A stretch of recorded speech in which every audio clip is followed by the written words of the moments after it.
Hello दोस्तों, my name is तनु। मैं आपका अपने चैनल क्रैक टेट में बहुत बहुत स्वागत करती हूँ। जैसे कि हम लोगों ने पिछले वीडियो में देखा था कि हम छत्तीसगढ़ के पात्रता परीक्षा मतलब कि छत्तीसगढ़ टेट के बारे में बात कर रहे थे। तो छत्तीसगढ़ टेट का नोटिफिकेशन आउट हो चुका है और आप लोगों में से जो भी फॉर्म भरना चाहता है जल्दी जल्दी से फॉर्म भर सकता है। आज हम छत्तीसगढ़ टेट के सिलेबस को देखने वाले हैं। इसके पहले 2 वीडियोस में हमने इसकी एलिजिबिलिटी क्या है, मतलब पात्रता क्या है कि अब फॉर्म भर सकेंगे छत्तीसगढ़ टेट का, और एग्ज़ाम कब है और कब से फॉर्म भरे जा रहे हैं और क्या क्या गाइडलाइंस छत्तीसगढ़ सरकार के द्वारा जो है वो दिया गया है। तो वो सारी बातें जो है वो पिछले वीडियो में मैंने बता दी हैं, तो आप जो है आप वो वीडियोस जाके देख सकते हैं। ठीक, तो छत्तीसगढ़ पात्रता परीक्षा 2022 मतलब कि सीजी टेट 2022 का प्रथम पेपर कक्षा 1 से कक्षा 5 तक के लिए हम सिलेबस आज डिस्कस करने वाले हैं कि पेपर 1 का सिलेबस क्या होगा और पेपर 2 का सिलेबस क्या होगा। ये इसका जो सिलेबस है ज़्यादातर मैच करता है सीटेट से। ठीक है, तो आप उसी के बेस पे तैयारी कर सकते हैं क्योंकि एग्ज़ाम में बहुत ही कम टाइम है, लगभग 16-17 दिन बचे हुए हैं एग्ज़ाम में।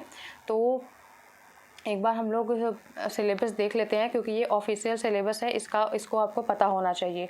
और अगर आपको इसका पीडीएफ चाहिए तो मैं आपको टेलीग्राम ग्रुप में शेयर कर दूंगी, आप उसको ज्वाइन कर सकते हैं। ठीक, तो सीजी टेट 2022 का सिलेबस क्या है। ठीक, तो देखते हैं कि प्रथम पेपर कक्षा 1 से कक्षा 5 तक अध्यापन के लिए पात्रता हेतु बाल विकास और शिक्षा शास्त्र। तो सबसे पहले हम सीडीपी का देखेंगे। तो प्रश्न पत्र के इस भाग में 30 अंकों के कुल 30 प्रश्न होंगे। तो इसमें बोला गया कि सीडीपी के 30 क्वेश्चन आएंगे, जैसा कि हमने पिछले वीडियो में देखा था कि किस सेक्शन से कितने क्वेश्चन आने वाले हैं। ठीक, तो इस सेक्शन से जो है वो सीडीपी वाले सेक्शन से 30 क्वेश्चन आने वाले हैं जो कि 30 अंक के होंगे। तो अगर हम इकाई 1 को देखें मतलब यूनिट 1 को देखें तो बाल विकास का परिचय। तो बाल विकास के परिचय में आपको क्या क्या पढ़ना है। ठीक, क्या क्या पढ़ना है, बाल विकास की क्या अवधारणा है, विकास की अवस्थाएं, गर्भावस्था, शैशवावस्था, प्रारंभिक और उत्तर बाल्यावस्था और किशोरावस्था, मतलब कि विकास की अवस्थाओं के बारे में पढ़ना है। और इसको मैंने बहुत अच्छे से अपने वीडियोज़ में पढ़ाया हुआ है, तो आप जाके देख सकते हैं। एक प्लेलिस्ट बनी हुई है सुपर टेट के नाम से, उसमें मैंने ये सारे पोर्शन को बहुत अच्छे से पढ़ाया हुआ है। जितने भी क्वेश्चन प्रीवियस ईयर में आए हुए हैं उसको बेस बनाकर ही मैंने वहाँ पे पढ़ाया हुआ है।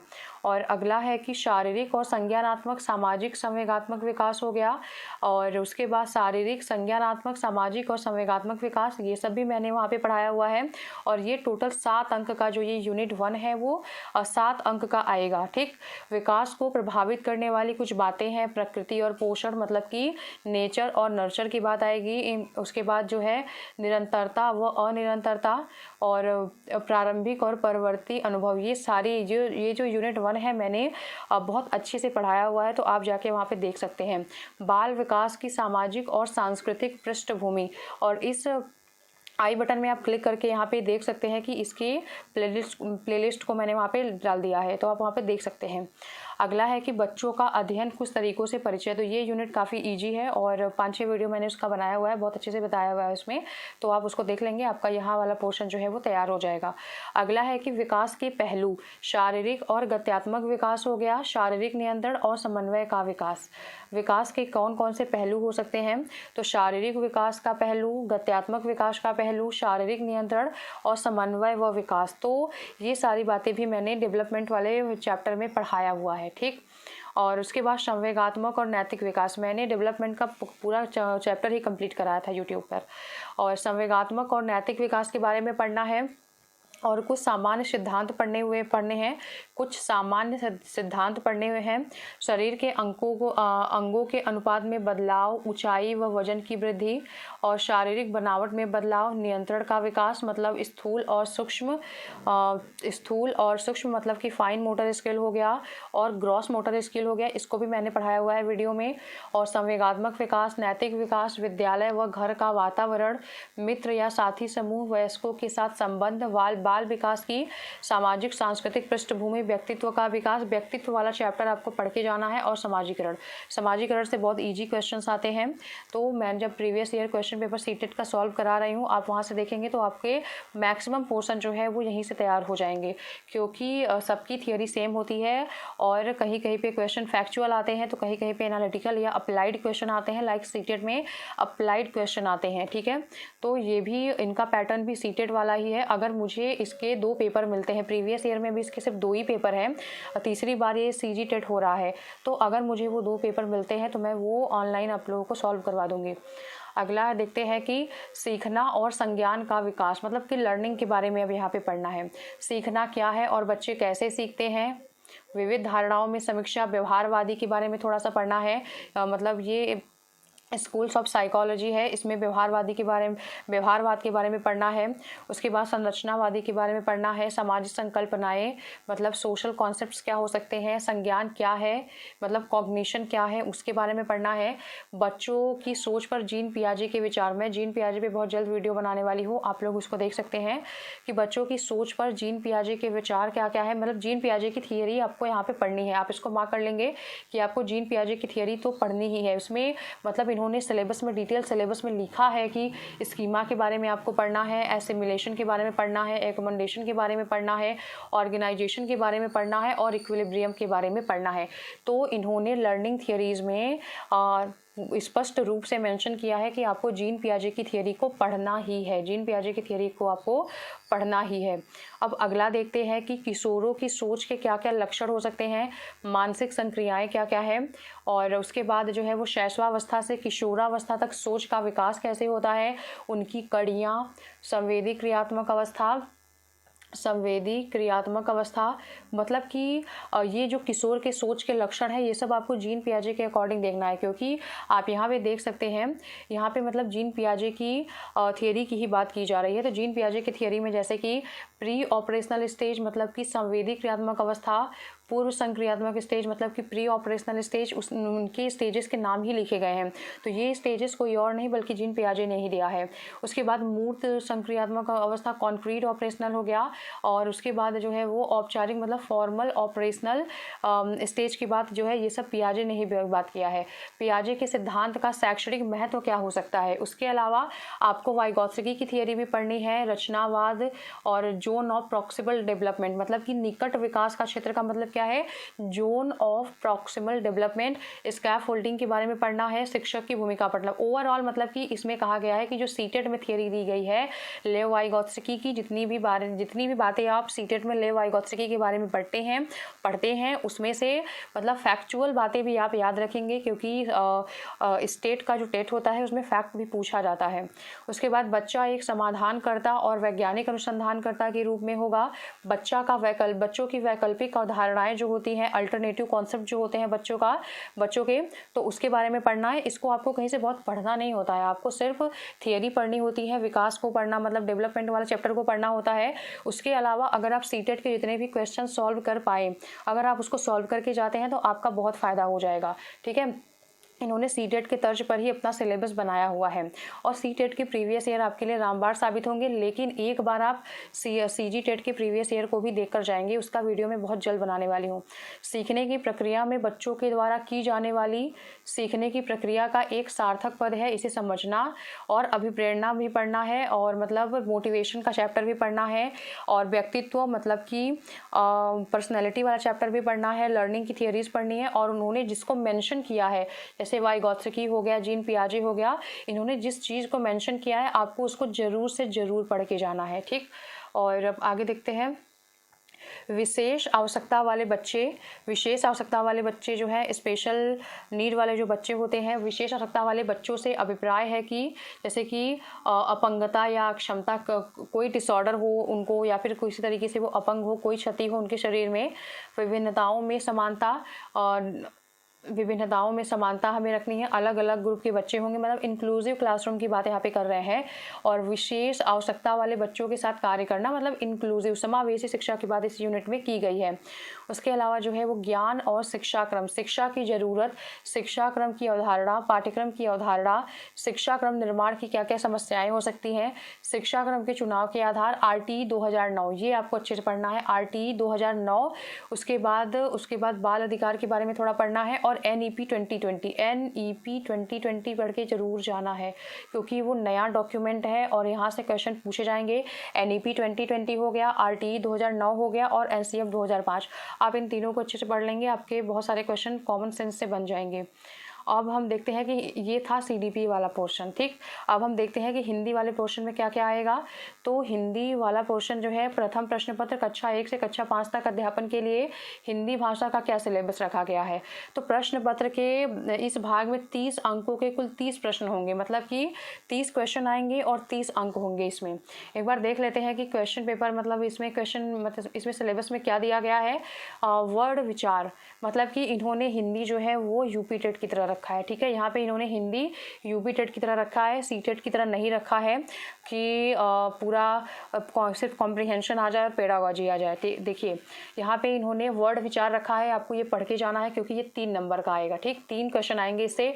अक्षर हो गया, स्वर के बारे में पढ़ना है, व्यंजन के बारे में पढ़ना है, अनुस्वार और अनुनासिक ध्वनियों के बारे में, लिंग, वचन, संधि हो गया, संधि विक्षेप हो गया, स्वर संधि, व्यंजन संधि, विसर्ग संधि, तीनों पढ़ के जानी है। तो वर्ड विचार तो पढ़ के जाना है, क्योंकि यहाँ से 3 मार्क्स के क्वेश्चन आने वाले हैं और वो जरूर आएंगे, ठीक है। ये सिलेबस में इन्होंने मेंशन किया है। उसके बाद जो है वो शब्द विचार, शब्द रूप और शब्द की रचना, स्रोत के आधार पर शब्दों के वर्ग जो है वो तत्सम, तद्भव, देशज, विदेशज, यहाँ से ये सब पढ़ना ही है। और हिंदी में जनरली हम जो भी एग्जाम देते हैं ये सब पढ़ के ही जाते हैं। स्रोत के आधार पर जो है वो पर्यायवाची शब्द हो गया, विलोम शब्द हो गया और अनेकार्थी शब्द हो गया। मतलब इनका जो बेस है वो हिंदी का जो सिलेबस उन्होंने UP टेट की तरह रखा है। और उसके बाद शब्द रचना जो है वो शब्द रचना, उपसर्ग हो गया, प्रत्यय हो गया, समास और समास के भेद हो गए, अनेक शब्दों या वाक्यांश के लिए एक शब्द हो गया, ये सब भी आपको पढ़ के जाना है। और आप देख सकते हैं कि नंबर भी मेंशन कर दिया गया है कि किस मतलब चैप्टर से कितने क्वेश्चन आएंगे। उसके बाद अगला है कि पद व पद भेद, संज्ञा, संज्ञा के प्रकार, कारक चिन्ह, सर्वनाम, विशेषण और क्रिया। तो संज्ञा भी पढ़ना है, संज्ञा के प्रकार को पढ़ना है, कारक चिन्ह भी पढ़ने हैं, सर्वनाम पढ़ना है, विशेषण पढ़ना है, क्रिया पढ़ना है। इससे 3 क्वेश्चन आएंगे। जितना भी यहाँ पे मेंशन किया गया है उसको जरूर पढ़ के जाएं। वाक्य के परिचय में जो है वो वाक्य के अंग, वाक्य के भेद और पद क्रम भी पढ़ के जाना है। और रचना में अगर हम देखें तो मुहावरे और लोकोक्ति भी पढ़नी है। और गद्यांश, अपठित गद्यांश से जो है वो 2 क्वेश्चन यहाँ आ जाएंगे। यहाँ पे 4 क्वेश्चन, यहाँ पे 4 क्वेश्चन जो है मेंशन किया गया है। तो मुहावरे, लोकोक्ति और अपठित गद्यांश को मिला के 4 क्वेश्चन यहाँ पे आएंगे। तो ये 6 यूनिट से क्वेश्चन हो गए। उसके बाद अगला देखें, बच्चों की भाषाई विकास की प्रक्रिया। मतलब कि यहाँ पे बात आ गई, यहाँ पे किसकी बात आ गई, यहाँ पे पेडागॉजी की बात आ गई, ठीक है। 3 3 6 3 3 6 3 3 9, मतलब कि यहाँ पे 9 क्वेश्चन जो है वो पेडागॉजी से दिखाए जा रहे हैं। तो बच्चों की भाषाई विकास की प्रक्रिया क्या क्या है, भाषा विकास के क्या क्या चरण हो सकते हैं, बच्चे स्कूल आने से पहले क्या क्या सीख कर आते हैं, बच्चे भाषा कैसे सीखते हैं, स्कूल आने वाले बच्चों में भाषा सीखने की प्रक्रिया के गुण, बच्चों की भाषा सीखने की क्या क्या क्षमताएं होती हैं, मतलब ये सब पेडागॉजी का पार्ट है। बच्चों में भाषाई क्षमता और उनका विकास, पढ़ना क्या है, अर्थ निकालने की प्रक्रिया क्या है, भाषा अर्थ ग्रहण करना और अर्थ का निर्माण करना, सुनना, बोलना, पढ़ना, लिखना और इसका अंतर संबंध, ये सब जो है वो पेडागॉजी के पार्ट हैं। अगर आपको इसको तैयार करना है तो सिर्फ CTET के प्रीवियस ईयर लगा लीजिए, आपका काम बन जाएगा, आप पूरे के पूरे क्वेश्चन इसको सही कर लेंगे। उसके बाद मूल्यांकन, भाषा में मूल्यांकन क्यों जरूरी है और उनकी प्रकृति, बच्चों में भाषा क्षमता के आकलन के संभावित तरीके, भाषा सीखने, लिखने व पढ़ने की प्रक्रिया में गलतियों की भूमिका। तो यहाँ पे जो है वो मूल्यांकन के बारे में भी लैंग्वेज के संदर्भ में पढ़ना है, ठीक। तो ये था हिंदी का सिलेबस, और उसके 9 नंबर की इंग्लिश में क्या क्या सिलेबस है। तो 15 क्वेश्चंस जो है वो कॉम्प्रिहेंशन से आएंगे। इंग्लिश में 15 क्वेश्चन इन्होंने मेंशन किया है, 15 क्वेश्चन जो है वो कॉम्प्रिहेंशन से आएंगे। कॉम्प्रिहेंशन का जो पार्ट होगा वो 7 नंबर का होगा, ग्रामर जो होगा वो 4 नंबर का होगा, और उसके बाद जो वो कैब होगा वो भी 4 नंबर का होगा। मतलब कि इन्होंने इंग्लिश में मतलब सेग्रीगेट किया है कि 15 क्वेश्चन जो है वो आपके कॉम्प्रिहेंशन वाले पार्ट से आएंगे और जो 15 क्वेश्चन है वो आपके पेडागोजी वाले पार्ट से आएंगे। ठीक, तो ग्रामर में इन्होंने चैप्टर मेंशन नहीं किया है, 4 मार्क्स के ग्रामर आएंगे, 4 मार्क्स का जो है वो वोकैब आएगा, और 7 मार्क्स के जो है वो कॉम्प्रिहेंशन मतलब कि पैसेज रीडिंग कॉम्प्रिहेंशन आएगा। तो इसमें आपको ज़्यादा कुछ करना नहीं है, जितना आपको ग्रामर पता है आप उसको एक बार रिवाइज कर लीजिए, वोकैब तो हो जाता है वहाँ पे। इतना टफ क्वेश्चन जो है वो सीजी टेट का शायद ना बनता हो, एक बार प्रीवियस ईयर क्वेश्चन पेपर देखेंगे तो क्लियर होगा। अब हम पेडागोजी वाले पार्ट को देखते हैं कि पेडागोजी के लिए इन्होंने 15 मार्क्स जो है वो 15 क्वेश्चन इन्होंने लिखा है कि पेडागोजी से आएंगे। तो लर्निंग एंड एक्विजिशन, ठीक,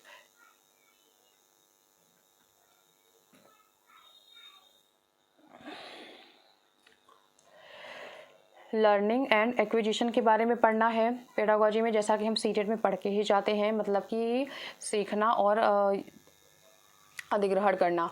उसके बाद प्रिंसिपल्स ऑफ लैंग्वेज टीचिंग हो गया, role of listening and speaking, function of language and how children use it as tool. मतलब कि जो भी लैंग्वेज टीचिंग के प्रिंसिपल्स होते हैं, आपने अगर हिंदी में पढ़ा है तो आप उसको इंग्लिश में यूज़ कर सकते हैं, और उसके बाद जो है वो सुनने और बोलने का लैंग्वेज के डेवलपमेंट में क्या यूज़ है, लैंग्वेज के फंक्शन में क्या यूज़ है, और बच्चे जो है वो लैंग्वेज को किस तरीके से टूल की तरह इस्तेमाल करते हैं अपने लाइफ में, उसको पढ़ना है। मतलब कि ये सब आप प्रीवियस ईयर से करेंगे तो आपको बहुत मतलब बेनिफिशियल होगा। मेरे ख्याल से सीटेट का प्रीवियस ईयर आपके लिए काफ़ी मतलब हेल्पफुल होगा। और अगला है कि critical perspective on the role of grammar in learning language for communicating ideas verbally and in written form. Critical perspective देखना है आपको ग्रामर का लैंग्वेज के मतलब कम्युनिकेशन पार्ट में कितना इनका रोल है और रिटन पार्ट में, ठीक। और उसके बाद जो है वो challenges of teaching language in a diverse classroom, मतलब डाइवर्स क्लासरूम में पढ़ाते समय क्या क्या लैंग्वेज टीचिंग में चैलेंजेस या कठिनाइयाँ आ सकती हैं, और लैंग्वेज डिफ़िकल्टीज़ क्या क्या आ सकती हैं, और क्या क्या गलतियाँ हो सकती हैं, और उसके क्या क्या डिसऑर्डर हो सकते हैं, उसके बारे में पढ़ना है। उसके बाद लैंग्वेज स्किल के बारे में पढ़ना है, LSRW listening, speaking, reading and writing के बारे में पढ़ना है। और उसके बाद evaluating language comprehension and proficiency, speaking, listening, reading and writing, उसके बारे में पढ़ना है। उसके बाद टीचिंग लर्निंग मटेरियल के बारे में, मतलब TLM के बारे में पढ़ना है। टेक्स्ट बुक, मल्टीमीडिया मटेरियल्स हो गया, multilingual resource of the classroom, जो कि NEP 2020 में हम जो प्रीवियस ईयर की सीरीज कर रहे हैं वहाँ पे हमने देखा था कि NEP 2020 में भी यही लाइन लिखी गई है कि multilingual resource of the classroom, मतलब बहुभाषावाद जो है वो जो क्लासरूम का रिसोर्स होता है, एक संसाधन होता है, एक कैपिटल होता है, एक पूंजी होता है, एक एसेट होता है। उसके बाद रिमेडियल टीचिंग के बारे में पढ़ना है। तो आपको क्या क्या पढ़ना है, आपको कॉम्प्रिहेंशन लर्निंग एंड एक्विजिशन के बारे में पढ़ना है, प्रिंसिपल ऑफ लैंग्वेज टीचिंग को पढ़ना है, और सुनने का और बोलने का लैंग्वेज के फंक्शन में क्या क्या कार्य है उसके बारे में पढ़ना है। क्रिटिकल पर्सपेक्टिव हमें देखना है कि लिखना और बोलना इन सब के क्रिटिकल पर्सपेक्टिव को देखना है, और इनका मतलब कम्युनिकेशन में बातचीत करने में क्या यूज़ है इसको देखना है। और उसके बाद जो है वो क्या चैलेंजेस हैं डाइवर्स क्लासरूम के, उसके बारे में पढ़ना है, क्या डिफ़िकल्टीज़ हो सकती हैं, क्या गलतियाँ हो सकती हैं, और क्या डिसऑर्डर हो सकते हैं। लैंग्वेज स्किल के बारे में पढ़ना है, इवेल्युएशन मतलब लैंग्वेज के इवेल्युएशन के बारे में पढ़ना है, और TLM के बारे में पढ़ना है, टेक्स्ट बुक मल्टीमीडिया मटेरियल्स के बारे में पढ़ना है, मल्टीलिंग्विज्म के बारे में पढ़ना है, और रिमेडियल टीचिंग के बारे में पढ़ना है। इससे 15 क्वेश्चन के 15 नंबर की आपकी पेडागोजी तैयार हो जाएगी। अब हम अगला देखते हैं मैथ का क्या है। मैथ का सिलेबस देखते हैं अब, कि 30 क्वेश्चन आएंगे यहाँ पे मैथ के सिलेबस से। तो अगर हम देखें कि गणित की क्या प्रकृति है, गणित की प्रकृति से मतलब कि पेडागोजी सेक्शन से क्वेश्चन आएंगे। गणितीय विचार किस तरह विकसित होते हैं, गणित का क्या स्वरूप है, गणितीय तरीके से सोचना, अमूर्तीकरण करना, विशिष्टीकरण करना और व्यापकीकरण करना, ये सब मतलब कि पेडागोजी वाले पार्ट में आते हैं। और आप अगर सीटेट का प्रीवियस ईयर लगा के जाएंगे तो काफ़ी हेल्प मिलेगा आपको।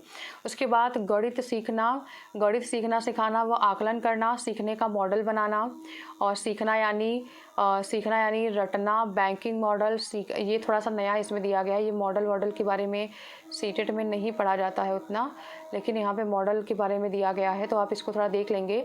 सीखने का मॉडल बनाना, सीखना यानी रटना, बैंकिंग मॉडल हो गया, सीखना यानी प्रोग्रामिंग, सीखना यानी समझ का निर्माण करना, शिक्षक की प्रचलित प्रथाएं क्या क्या हो सकती हैं, कक्षा में रचनावाद, आकलन, अमूर्त सोच का विकास कैसे होगा, अवधारणात्मक और प्रक्रियात्मक ज्ञान के बारे में पढ़ना है। उसके बाद जो है वो यूनिट 3 में देखना है दशमलव प्रणाली। ये सब तो पेडागोजी के पार्ट थे। 7 तक 14, मतलब कि 14 मार्क्स के जो है वो मैथ्स में पेडागोजी आएगी। 14 मार्क्स की पेडागोजी जो है वो आपको मैथ्स में देखने को मिलेगी, ठीक। और अब देखते हैं अगला कि 16 क्वेश्चन जो है वो आपको कैलकुलेशन पे बेस्ड जो है वो 16 क्वेश्चन आएंगे। दशमलव प्रणाली में अगर हम देखें, दशमलव प्रणाली को अगर हम देखें तो मीट्रिक प्रणाली हो गया। मीट्रिक प्रणाली लंबाई, क्षेत्रफल, आयतन, द्रव्यमान, समय के माप, इसके बारे में पढ़ना है। और उसके बाद जो है वो संख्याएं जो है वो सम संख्या, विषम संख्या, अभाज्य, विभाज्य संख्याएं, आरोही और अवरोही क्रम, स्थानीय मान के बारे में पढ़ना है।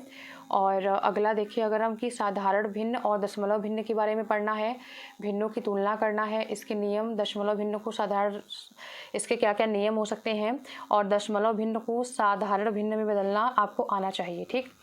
अगला है कि संख्यात्मक व्यंजकों का समीकरण, व्यंजक का सरलीकरण हो गया, और बोडमास का प्रयोग हो गया। और वर्गमूल निकालने की विधियां क्या क्या हो सकती हैं, गुणनखंड व भाग विधि, दशमलव वाले संख्याओं का वर्गमूल निकालना, ये सब क्वेश्चन जो है वो आपसे पूछे जाएंगे। उसके बाद LCM SCF के क्वेश्चन जो है वो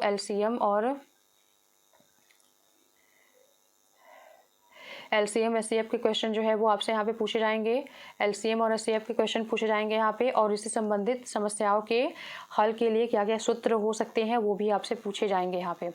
औसत निकालना, एवरेज निकालने की विधि पूछी जाएगी। और परसेंटेज का क्या अर्थ है, परसेंटेज के दशमलव व दशमलव को परसेंट में बदलना, मतलब परसेंटेज के बहुत हाई फाई सवाल नहीं आएंगे। परसेंट को आप डेसिमल में कैसे चेंज कर सकते हैं, और डेसिमल को परसेंटेज में आप कैसे चेंज कर सकते हैं, ये सब बातें जो है आपको क्वेश्चन में, मतलब बहुत ही नॉर्मल सी मैथ देखने को आपको मिलेगी, क्योंकि इतनी बातें जो इसमें लिखी गई हैं वो सब एकदम बेसिक मैथ में आता है। और इन्होंने मतलब चैप्टर तो सारे शामिल कर दिए हैं, लेकिन सबके बेसिक पॉइंट ही पूछे जाएंगे। और यहाँ पे साधारण ब्याज मतलब कि सिंपल इंटरेस्ट के बारे में पूछेंगे, इससे संबंधित प्रश्नों के क्या सूत्र हो सकते हैं उसको पूछेंगे। और प्रॉफिट एंड लॉस के बारे में, क्रय विक्रय मूल्य क्या होते हैं, लाभ हानि, इन्हें परसेंटेज और रुपयों में व्यक्त करना। उसके बाद अनुपात और समानुपात, समानुपात के साधारण नियम के बारे में क्वेश्चन आ सकते हैं।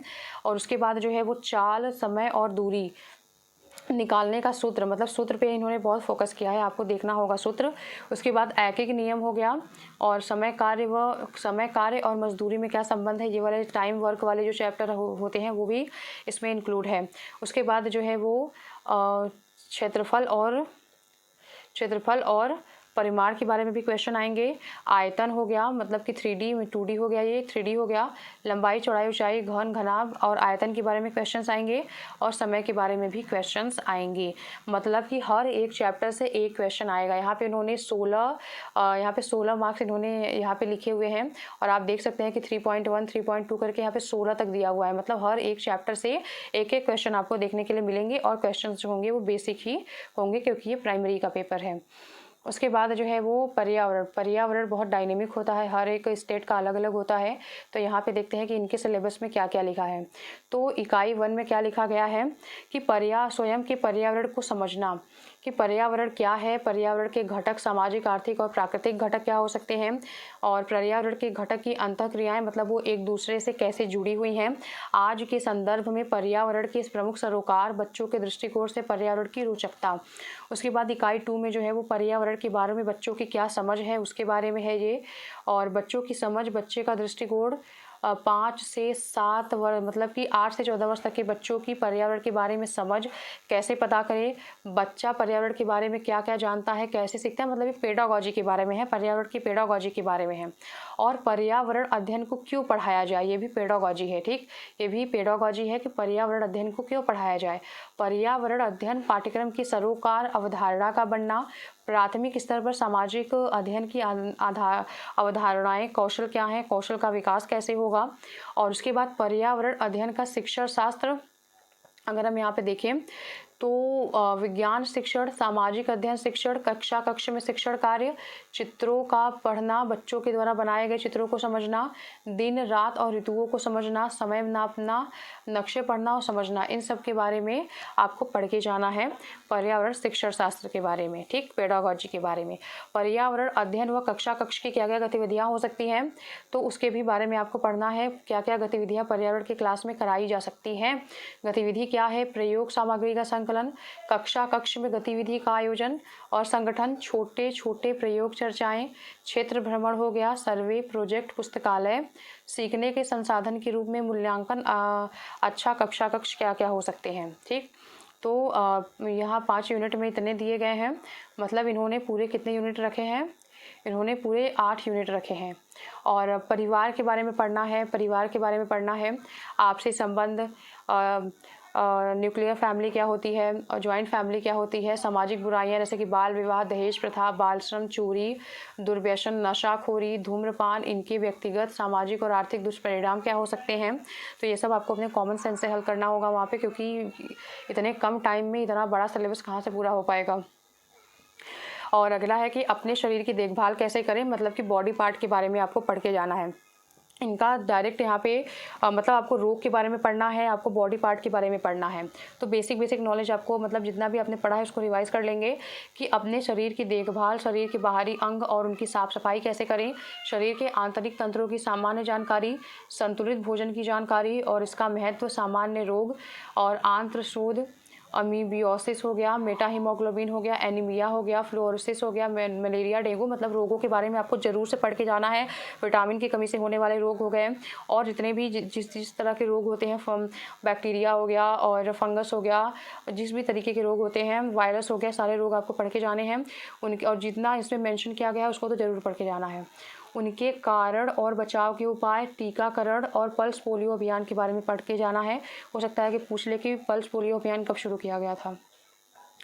और उसके बाद पारिस्थितिकी तंत्र के बारे में पढ़ना है, इकोलॉजी, इकोसिस्टम के बारे में आपको पढ़ना है।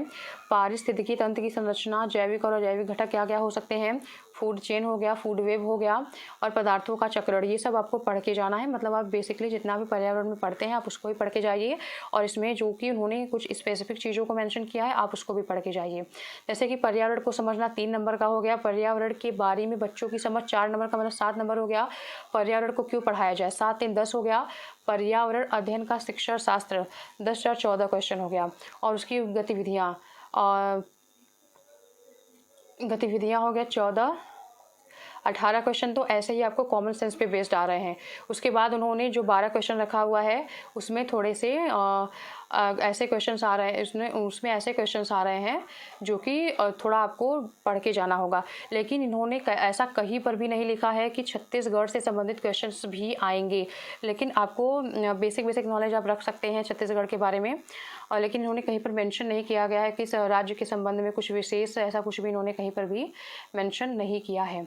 तो हमने प्राइमरी के सिलेबस को आज डिस्कस कर लिया है और नेक्स्ट वीडियो में हम जूनियर के सिलेबस को डिस्कस करेंगे, नहीं तो ये वीडियो बहुत बड़ी बन जाएगी। ठीक है, अगर आपको चैनल के कंटेंट पसंद आ रहे हो तो प्लीज़ आप हमारे चैनल को सब्सक्राइब करें, बेल आइकन को प्रेस करें और लाइक शेयर करें। और अगर कोई